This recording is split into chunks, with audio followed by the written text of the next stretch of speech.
To my channel to the point. So guys, इस video में हम कवर करने वाले हैं इंग्लिश पेडागोजी का most important topic language skills.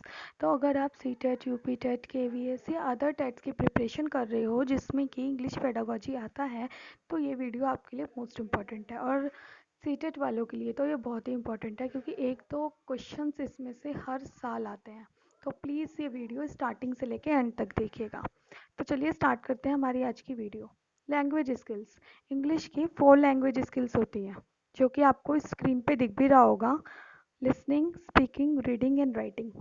ये जो 4 लैंग्वेज स्किल्स हैं, ये भी दो तरह की होती हैं। वो दो तरह की कौन सी? एक तो होती है रिसेप्टिव और एक होती है प्रोड्यूसिव। रिसेप्टिव स्किल्स वो होती हैं जिनमें हम कुछ रिसीव करते हैं, ठीक है। और प्रोड्यूसिव स्किल वो होती हैं जिनमें हम कुछ प्रोड्यूस करते हैं। तो रिसेप्टिव स्किल्स होती हैं हमारी लिसनिंग एंड रीडिंग। हमारी लिसनिंग एंड रीडिंग जो स्किल्स होती हैं वो होती हैं ये लिसनिंग एंड रीडिंग। ये वाली स्किल हमारी बोल कहलाई जाती है रिसेप्टिव। और यहाँ पे स्पीकिंग एंड राइटिंग हमारी कहलाई जाती है प्रोड्यूसिव। क्योंकि रिसेप्टिव में क्या होता है कि हम जब भी लिसनिंग किसी की बात सुनते हैं या कुछ रीड करते हैं, तो हम कुछ क्या कर रहे होते हैं, हम कुछ रिसीव कर रहे होते हैं, हमारे माइंड उस बात को रिसीव कर रहा होता है। प्रोड्यूसिव में क्या होता है कि जब भी कि हम बोलते हैं या हम कुछ लिखते हैं, तो हम कुछ प्रोड्यूस कर रहे होते हैं। देखो, अगर हम बोलेंगे तो हम अपनी बात को बोलते हैं ना, तो उसका मतलब है अपने थॉट्स को प्रोड्यूस करना, अपने थॉट्स को बताना। या फिर अगर हम राइट करते हैं तो उसमें हम कुछ प्रोड्यूस करते हैं। तो लैंग्वेज स्किल्स 2 पार्ट्स में डिवाइडेड है, एक होती है रिसेप्टिव और एक होती है प्रोड्यूसिव। तो आपको ये दिख रहा होगा कि इंग्लिश लैंग्वेज स्किल्स 4 टाइप की होती हैं। और कभी कभी गाइज इसमें ये भी आ जाता है कि इसके सीक्वेंस क्या होते हैं। इसके सीक्वेंस यही रहते हैं। पहला आता है लिसनिंग, दूसरा आता है हमारा स्पीकिंग, तीसरा आता है रीडिंग और फोर्थ आता है हमारा फर्स्ट, सेकंड, ये थर्ड आता है हमारा रीडिंग एंड फोर्थ आता है हमारा राइटिंग। ये 4 स्किल्स आते हैं हमारे लैंग्वेज स्किल्स में। और इनका सीक्वेंस होता है हमारा LSRW। ये वाला क्वेश्चन भी आ जाता है कि इसकी कौन सी मतलब कौन से इसमें लैंग्वेज स्किल्स 4 के क्या सीक्वेंस होता है। अब मैं आपको कुछ क्वेश्चंस करवाऊंगी। क्वेश्चंस के साथ ही साथ हम इसके कंटेंट डिस्कस करेंगे। तो चलिए, फर्स्ट क्वेश्चन, ये रहा हमारा first question. What are the steps of language skills? Language skills के स्टेप्स कौन कौन से होते हैं? LRSW, LSRW, RSWL या WLSR। तो हमारा आपने अभी अभी देखा कौन सा स्टेप इसमें सही है। इसमें है LSRW, listening, speaking, reading and writing, ठीक। अब सेकंड वाला, prediction is the sub skill of. Prediction किसकी सब स्किल है? इसके ऑप्शन है लिसनिंग की, स्पीकिंग की, रीडिंग की एंड राइटिंग की। तो गाइस, इसमें जब ये वाला क्वेश्चन आया है कि प्रिडिक्शन, तो जब आप ये वाला वर्ड देखते हैं प्रिडिक्शन, तो इसमें से आपने ये वाली लाइन रीड, इसको बाहर निकाल लीजिए। इसी से आपको हिंट मिल जाएगा कि ये जो प्रिडिक्शन का रीड वर्ड है वो किससे रिलेटेड है, वो रीडिंग से रिलेटेड है। तो इसमें आपको ऑप्शंस भी दे रखे हैं, listening, speaking, reading and writing. तो हमारा राइट ऑप्शन कौन सा होगा? हमारा राइट ऑप्शन होगा रीडिंग, ठीक है। अब थर्ड क्वेश्चन है, telling interesting stories to young learners is primarily meant for improving their. अगर आप बच्चों को पढ़ाते समय कुछ स्टोरीज सुना रहे हैं जो कि बहुत ही इंटरेस्टिंग है, तो उसमें आप उनकी मतलब कौन सी स्किल को इम्प्रूव कर रहे हो? क्वेश्चन है listening and speaking, reading and speaking, writing and speaking and reading and writing. तो इसमें हमारा सही ऑप्शन है listening and speaking. Listening and speaking ही क्यों है? क्योंकि इसमें क्या करेगा ना कि बच्चा, जब अब आप उनको कोई स्टोरी सुनाओगे तो वो लिसन करेगा, उनकी लिसनिंग की स्किल भी इम्प्रूव होगी। और स्पीकिंग, फिर वो जो आपके बोलने के ढंग है उसको देखकर खुद भी स्पीक करने की कोशिश करेगा। तो ये जो उनकी कौन कौन से स्किल इम्प्रूव हो रही है उनकी लिसनिंग एंड स्पीकिंग। चलिए next question, drafting and editing are the sub skills of. जब आपके पास ये वाले क्वेश्चन आए कि ड्राफ्टिंग एंड एडिटिंग किसकी सब स्किल्स हैं, तो ड्राफ्टिंग एंड एडिटिंग हमारी सब स्किल्स होती हैं राइटिंग की।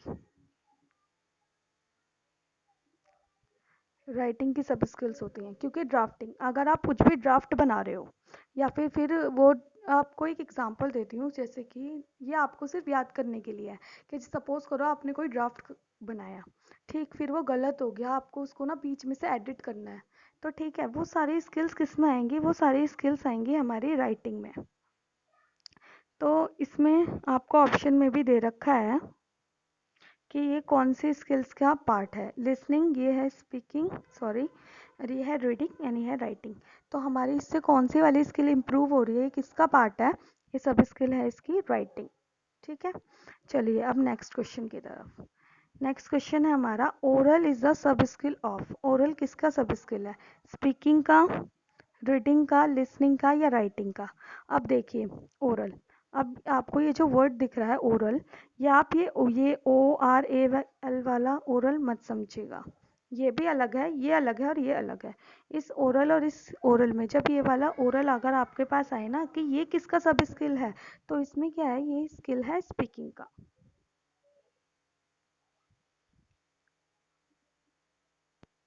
तो ये वाला ओरल हमारा है स्पीकिंग का। लेकिन अगर आपके पास ये वाला ओरल आए ना, तो ये किसका सब स्किल है, ये है लिसनिंग का।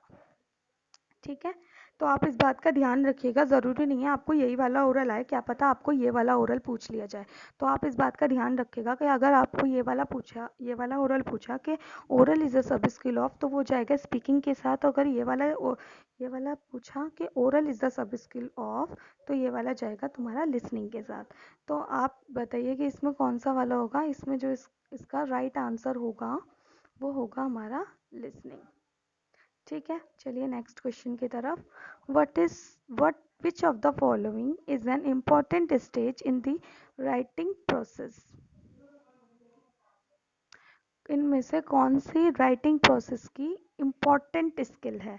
एक है कैलीग्राफी, दूसरा है कॉम्प्रिहेंशन, तीसरा है एडिटिंग, और ये फोर्थ है हमारा मेमोरी। इम्पोर्टेंट राइटिंग स्किल पूछी है, तो आपको मैंने ऊपर भी बताया था कि अगर ड्राफ्टिंग और एडिटिंग आए तो वो राइटिंग के साथ जाएगा, तो इसमें आपको ड्राफ्टिंग तो मिल नहीं रहा, तो ये हमारा हो गया एडिटिंग। कैलीग्राफी क्या होती है, कैलीग्राफी एक आर्ट होती है, राइटिंग की आर्ट होती है, इसमें आप अलग अलग तरह के सिंबल्स, स्टाइलिश सिंबल्स बनाना सीखते हैं। कॉम्प्रिहेंशन मतलब कि कॉम्प्रिहेंशन हमारे समझ से रिलेटेड, मेमोराइजेशन मतलब रूट लर्निंग, तो उससे रिलेटेड होते हैं ये। तो इसमें जो हमारा ऑप्शन कौन सा सही है वो है हमारा एडिटिंग। चलिए नेक्स्ट क्वेश्चन की तरफ चलते हैं। हमारा नेक्स्ट क्वेश्चन है, correct speech habits can be developed most effectively through.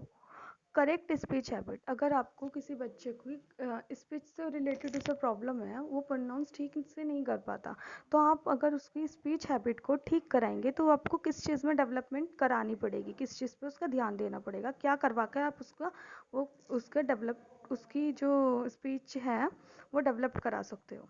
तो इसमें आपके ऑप्शंस हैं क्विज़ेस, डिक्टेशन, प्रोनंसिएशन प्रैक्टिस या वोकेबलरी प्रैक्टिस। तो अब आप देखिए, क्विज कराएंगे उनसे, डिक्टेशन कराएंगे, प्रोनंसिएशन कराएंगे या वोकेबलरी प्रैक्टिस। तो इसमें हमारा जो अब बच्चा है उसे प्रोनंसिएशन में ही तो दिक्कत है, जब भी तो उसकी स्पीच हैबिट हमें इम्प्रूव करानी है, तो इसमें हमारा कौन सा जाएगा, हमारा जाएगा प्रोनंसिएशन प्रैक्टिस। चलिए नेक्स्ट क्वेश्चन देखते हैं। Picture comprehension is effectively to promote. Picture comprehension किस चीज़ को प्रमोट करता है, किसको प्रमोट करता है, हमारे ऑप्शंस हैं artistic skill, writing skill, listening skill या लिटरेरी स्किल। तो आप खुद देख लीजिए कि ये किससे रिलेटेड है, ये हमारा रिलेटेड है पिक्चर कॉम्प्रिहेंशन से। तो पिक्चर कॉम्प्रिहेंशन इसमें आएगा, वो आएगा हमारे आर्ट में। तो हमारे कौन सा ऑप्शन सही है, हमारा सही है आर्टिस्टिक स्किल। चलिए नेक्स्ट क्वेश्चन की तरफ। Skimming skimming a reading activity is closely associated with। Skimming एक रीडिंग एक्टिविटी है, ये पूरी तरह से क्लोजली किससे एसोसिएट है। अब आपको बता दूं कि ये जो आपको इसमें एक नया क्वेश्चन भी, इस क्वेश्चन में से एक नया क्वेश्चन भी आ रहा है कि अगर आपके पास आ गया कि स्कीमिंग किसकी एक्टिविटी है, ऑप्शंस आ गया LSRW में से ही, तो आप लगाएंगे रीडिंग की। ठीक है, अब आपको बता दूं, एक तो होता है स्कीमिंग और एक होता है स्कैनिंग।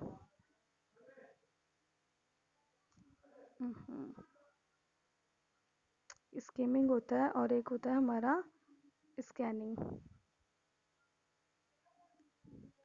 ये ये स्कीमिंग और स्कैनिंग, अगर ये दोनों आए तो ये दोनों किसके पार्ट हैं, ये दोनों पार्ट हैं रीडिंग के, ये दोनों हमारे रीडिंग के पार्ट हैं।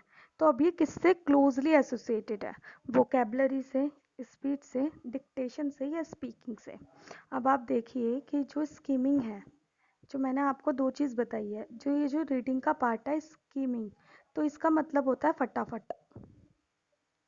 फटाफट कोई भी काम हम फटाफट जो कर देते हैं, तो वो किससे एसोसिएट होगी, वो होगी हमारी स्पीड से, क्योंकि स्कीमिंग का मतलब ही यही होता है। अब अगर हमारा आ गया स्कैनिंग, तो स्कैनिंग जो होती है वो बहुत ही स्लो होती है। तो अगर आपके पास इन दोनों में से रिलेटेड क्वेश्चन आए कि स्कीमिंग किससे एसोसिएटेड है, स्पीड से, और स्कैनिंग किससे एसोसिएटेड है, वो स्लो होती है। ठीक है, चलिए अब लास्ट 10th क्वेश्चन है, which type of questions promote thinking skill in children. किस तरह के क्वेश्चंस चिल्ड्रन की थिंकिंग स्किल को बढ़ाएंगे, मतलब कि विचारशीलता को बढ़ाएंगे, कि जो बच्चे हैं वो अच्छे से थिंकिंग स्किल उनकी अच्छी हो जाए। एक होता है फैक्चुअल क्वेश्चन, बी है question based purely on the reading of text, C है क्लोज एंडेड क्वेश्चन, या डी है पर्सनल रिस्पॉन्स क्वेश्चन। तो इसमें आप देखिए कि हमें बच्चे की क्या बनानी है, हमें उसकी क्या बढ़ानी है, हमें उसकी थिंकिंग स्किल बढ़ानी है। तो जब हम उसकी हमें उसकी थिंकिंग स्किल बढ़ानी है, तो फैक्चुअल क्वेश्चन क्या होते हैं, जो फैक्ट ही होते हैं। मतलब कि अगर हम बोलें कि हमारे देश का पीएम कौन है, तो वो हो गया नरेंद्र मोदी, तो वो तो बिल्कुल फैक्ट है। ठीक है, या फिर question based purely on the reading on text, वो क्वेश्चन जो हमारे उस टेक्स्ट से रिलेटेड हो। ठीक है, वो अगर आपके टैक्स से रिलेटेड क्वेश्चन है, तो वो तो टैक्स में से देख के बता देगा उसमें उसकी कौन सी वाली पावर बिल्डअप हो रही है। ठीक है, एक है तुम्हारा क्लोज एंडेड क्वेश्चन, और फिर आया तुम्हारा पर्सनल। क्लोज एंडेड क्वेश्चंस कौन से होते हैं, जिनका एक ही रिस्पॉन्स होता है। ठीक है, फिर उसके बाद आया तुम्हारा personal response questions. Personal response questions, अब पर्सनल रिस्पॉन्स अगर हम उसकी पर्सनली कुछ क्वेश्चंस पूछेंगे, उसमें वो थिंक करके बताएगा, तो इससे हमारी चिल्ड्रन की थिंकिंग एबिलिटी स्ट्रांग हो जाएगी, प्रमोट हो जाएगी। तो ये थे 10 most important PYQ question related to language skills. I hope आपको ये वीडियो पसंद आई हो। अगर आपको ऐसी और वीडियो चाहिए जिससे आपकी सीटेट में बहुत हेल्प हो, तो प्लीज़ आप मेरे को कमेंट करके बताइएगा, और ये भी बताइएगा कि आपके इन 10 में से कितने क्वेश्चन सही हुए। Thank you. अगर आपको ये वीडियो समझ आई हो तो प्लीज़ लाइक सब्सक्राइब करना ना भूलें। Thank you.